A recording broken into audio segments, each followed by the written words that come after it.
Hello বন্ধুরা, আসসালামু আলাইকুম। আশা করছি আপনারা অনেক বেশি ভালো আছেন। আজকে আপনাদের সঙ্গে শেয়ার করতে যাচ্ছি নতুন আরেকটা ভিন্নধর্মী রেসিপি, লাউ দিয়ে গরুর মাংস রান্নার রেসিপি। এই রান্নাটা আমাদের নবীজির অত্যন্ত প্রিয় খাবার ছিল। আমি সেটা করে আপনাদের দেখাচ্ছি, চলেন মূল রেসিপিতে চলে যাই। এজন্য আমি প্রথমত নিয়ে নিয়েছি হাফ কেজি মতো গরুর গোশত, সুন্দর করে পিস পিস করে কেটে নিয়েছি। দেখে বুঝতে পারছেন আমি কিভাবে মাংসগুলো কেটে নিয়েছি। সঙ্গে নিয়ে নিয়েছি একটা লাউ বা কদুর অর্ধেক, সুন্দর করে পিস পিস করে কেটে নিয়েছি।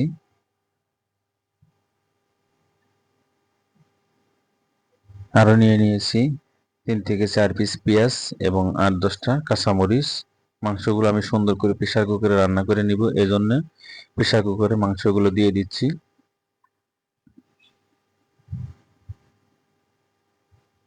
এখন দিয়ে দিচ্ছি পেঁয়াজ এবং কাঁচামরিচগুলো।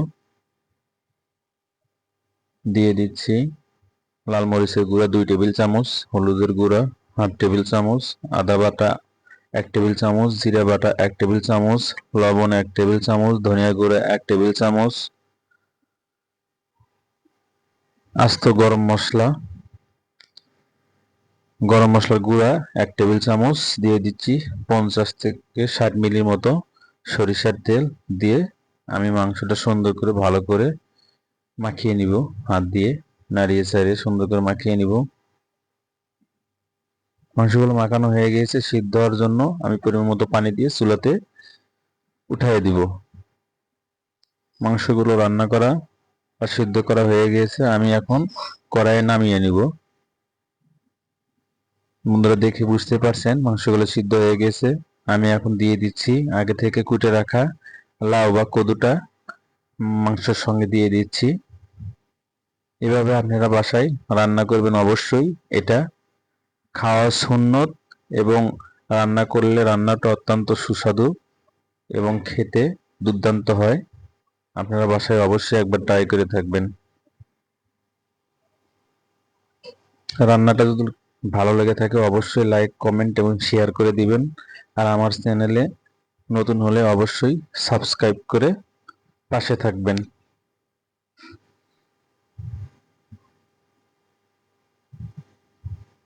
এখন আমি ঢেকে দিচ্ছি 5 মিনিটের জন্য। 5 মিনিট পরে দেখেন বন্ধুরা, লাউটা অনেকটা সিদ্ধ হয়ে গিয়েছে, ঝোলটাও গাঢ় হয়ে আসছে, একবারে সিদ্ধ হয়ে গেছে পারফেক্টলি। রান্নাটাও আমার শেষের দিকে। এখন আমি ছোট্ট একটা বাগার তৈরি করে নিব। দিয়ে দিচ্ছি তেল এবং পেঁয়াজ, তেজপাতা, দারচিনি হয়ে গেছে। আমি এখন বাগারটা দিয়ে দিব। দেখেন বন্ধুরা, রান্নাটা কত সুন্দর এবং লোভনীয় হয়েছে, খেতেও অত্যন্ত সুস্বাদু ছিল। আপনারা বাসায় অবশ্যই ট্রাই করবেন। আমি এই পর্যায়ে দিয়ে দিচ্ছি ভাজা জিরের গুঁড়া এবং 2 টেবিল চামচ ঘি। আমি এখন নামিয়ে আপনাদের কড়াই থেকে নামিয়ে পরিবেশন করে দেখাচ্ছি রান্নাটা কত সুন্দর এবং লোভনীয় হয়েছে। কালারটা দেখে বুঝতে পারছেন আপনারা। আজকে এ পর্যন্তই। আল্লাহ হাফেজ। দেখা হবে পরবর্তীতে নতুন কোনো রেসিপি নিয়ে।